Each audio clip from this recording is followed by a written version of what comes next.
ಆರೋಗ್ಯ ಅಂದರೆ ಏನು? ಆರೋಗ್ಯ ಅಂದರೆ ಒಬ್ಬ ಮನುಷ್ಯನ ದೈಹಿಕ, ಮಾನಸಿಕ, ಸಾಮಾಜಿಕವಾಗಿ ನೆಮ್ಮದಿಯಿಂದ ಇರ್ತೀವಲ್ಲ, ಇದನ್ನೇ ನಾವು ಆರೋಗ್ಯ ಅಂತ ಹೇಳ್ತೀವಿ. ಅಂದರೆ ದೈಹಿಕವಾಗಿ, ಮಾನಸಿಕವಾಗಿ ಇರುವಂಥ ಸಮಾಜದಲ್ಲಿ ನೆಮ್ಮದಿಯಿಂದ ಜೀವನ ಮಾಡ್ತೀವಲ್ಲ, ಇದನ್ನೇ ನಾವು ಆರೋಗ್ಯ ಅಂತೀವಿ. ಒಂದು ಗಾದೆ ಹೇಳ್ತಾರೆ, ಊಟ ಬಲ್ಲವನಿಗೆ ರೋಗ ಇಲ್ಲ, ಮಾತು ಬಲ್ಲವನಿಗೆ ಜಗಳ ಇಲ್ಲ. ನಾವೇನ್ ಮಾಡಬೇಕು? ಈಗ ಸರ್ ಹೇಳ್ದಾಗೆ prevention is better then cure ಅಂತೀವಿ. ಅಂದ್ರೆ ಯಾವುದೇ ರೋಗ ಬರುವುದಕ್ಕಿಂತ ಮುಂಚಿತವಾಗಿ ರೋಗ ಬರದಂಗೆ ನಾವು ಮುನ್ನೆಚ್ಚರಿಕೆ ತಗೋದಿದೆಯಲ್ಲ, ಅದೇ ನಮ್ಮ ಆರೋಗ್ಯ ಕಾಪಾಡಿಕೊಳ್ಳುವಂತಹ ಒಂದು ಉತ್ತಮ ತತ್ವ ಅಂತ ಹೇಳ್ಬೋದು. ಹಾಗಾಗಿ ಹಿಂದೆ ಏನಾಗ್ತಿತ್ತು, ಕ್ರಿಯಾಶೀಲರಾಗ್ತಿದ್ವು ಯಾವಾಗ್ಲೂ. ಈಗ ಯಾಂತ್ರೀಕೃತ ಆಗ್ಬಿಟ್ಟಿದ್ವಿ. ಪ್ರತಿಯೊಂದಕ್ಕೂ ಯಾವುದೇ ವಾಹನಗಳು ಆಗಿರ್ಬೋದು, ವಾಕ್ ಮಾಡೋಕ್ಕೂ ಮಿಷನರೀಸ್ ಇರ್ಬೋದು. ಈಗ ಹಿಂದೆ ಏನಾಯ್ತು, ಒಂದು ತಲೆನೋವು ಬಂತಂದ್ರೆ ಒಂದು ಮೆಣಸಿನ ಶುಂಠಿ ಏನೋ ಒಂದು ಕಷಾಯ ಮಾಡಿ ಕುಡ್ಕೊಂಡ್ರೆ ತಲೆನೋವು ವಾಸಿ ಆಗ್ತಿತ್ತು.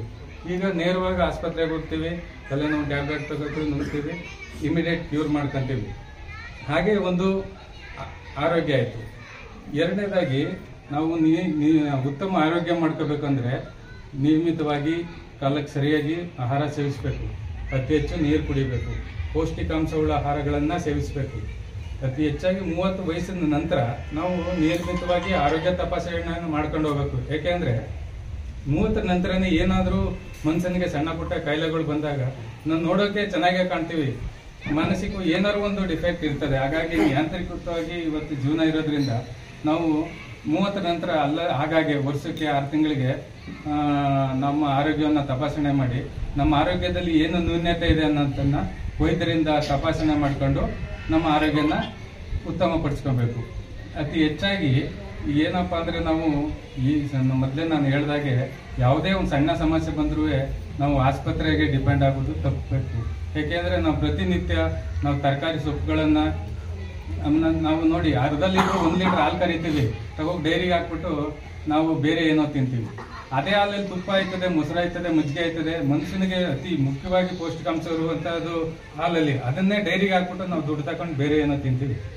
ಹಾಗೆ ಮನೆ ಹತ್ರ ಬೇಕಾದಿಲ್ಲ, ಅಂಗಡಿಗೆ ಹೋಗ್ಬಿಟ್ಟು ಕ್ರಿಮಿನಾಶಕ ಹೊಡೆದಿರೋ ತರಕಾರಿ ತಂದು ತಿಂತೀವಿ, ಕ್ರಿಮಿನಾಶಕ ಹೊಡೆದಿರೋ ಸೊಪ್ಪು ತಿಂತೀವಿ. ಹೀಗಾಗಿ ನಮ್ಮ ಆರೋಗ್ಯನ ನಾವೇ ಹಾಳು ಮಾಡ್ಕೊತಾ ಇದ್ದೀವಿ. ಹಾಗಾಗಿ ನಿಯಮಿತವಾಗಿ ಆಹಾರ, ಟೈಮ್ ಟು ಟೈಮ್ ಆಹಾರ ಸೇವಿಸಬೇಕು. ಈಗ ಒಬ್ಬ ಮಹಿಳೆ ಸಾಮಾನ್ಯವಾಗಿ ನಾವು ಗಮನಿಸ್ತೀವಿ, ಬೆಳಿಗ್ಗೆ ಮಗು ರೆಡಿ ಮಾಡಬೇಕು, ಮನೆಯವ್ರಿಗೆಲ್ಲ ತಿಂಡಿ ಮಾಡಿಕೊಡ್ಬೇಕು, ಕಾಫಿ ಕೊಡಬೇಕು, ಬಟ್ಟೆಗಳು ಪಾತ್ರೆ ತೊಳಿಬೇಕು, ಅವಳಿಗೆ ನಾಷ್ಟ ಮಾಡೋಕೆ 11 ಗಂಟೆಗೆ. ಆ ಅಮ್ಮ ನೀರೊಳಗೆ ಕೂರ್ತ ಏನಾಯ್ತದೆ, ಆಟೋಮೆಟಿಕ್ ಒಳಗೆ BP ಲೋ ಆಗ್ತದೆ, ಏನೋ ಆರೋಗ್ಯಕರವಾದ ಏನೋ ಸಮಸ್ಯೆಗಳು ಉಂಟಾಯ್ತವೆ. ಹಾಗಾಗಿ ನಾವು ಟೈಮಿಂಗ್ಸ್ ಹಾಕಬೇಕು. ಬೆಳಿಗ್ಗೆ ಇಷ್ಟೊತ್ತಿಂದ ನಾಷ್ಟ ಮಾಡಬೇಕು, ಮಧ್ಯಾಹ್ನ ಊಟ ಮಾಡಬೇಕು, ಸಂಜೆ ಮಾಡಬೇಕು. ನಂತರ ನಮ್ಗೆ ಅಗತ್ಯ ನಮ್ಮ ದೇಹಕ್ಕೆ ಏನು ಬೇಕು ಅದು ತಿಂದ್ರೆ ಮಾತ್ರ ನಾವು ಆರೋಗ್ಯವಾಗಿರ್ತೀವಿ. ನಮ್ಮ ದೇಹಕ್ಕೆ ಯಾವ್ದು ಹಿಡಿಸಲ್ಲ ಅದು ಬಿಡಬೇಕು. ಅತಿ ಹೆಚ್ಚಾಗಿ ಆಸ್ಪತ್ರೆಯ ಅವಲಂಬನೆಯನ್ನು ಕಡಿಮೆ ಮಾಡ್ಕೋಬೇಕು. ನಮ್ಮ ಆರೋಗ್ಯಕ್ಕೆ ಮಿತವಾಗಿ ಆಹಾರ ಸೇವಿಸಿ, ಉತ್ತಮವಾದ ಆಹಾರ ಸೇವಿಸಿ, ಪೌಷ್ಟಿಕಾಂಶ ಆಹಾರ ಸೇವಿಸಿ ನಮ್ಮ ಆರೋಗ್ಯ ನೋಡ್ಕೋಬೇಕು. ಈಗ ನಮ್ಮ ಧರ್ಮಸ್ಥಳ ಸಂಘವರು ಈ ನಮ್ಮ ತಾಲೂಕಲ್ಲಿ ನಾನು ಒಂದು 5-6 ವರ್ಷದಿಂದ ನೋಡ್ತಾ ಇದ್ದೀನಿ, ಉತ್ತಮವಾಗಿ ಸಮಾಜ ಸೇವಾ ಕೆಲಸಗಳನ್ನು ಮಾಡ್ತಾ ಇದ್ದಾರೆ.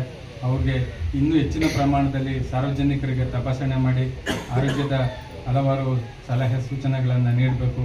ಜನಗಳಿಗೆ ಒಳ್ಳೆಯ ಸೇವೆ ಮಾಡ್ತಾ ಇದ್ದಾರೆ. ಅವ್ರಿಗೆ ಅಭಿನಂದನೆ ಸಲ್ಲಿಸಿ ನನ್ನ ಮಾತನ್ನು ಮುಗಿಸ್ತೀನಿ.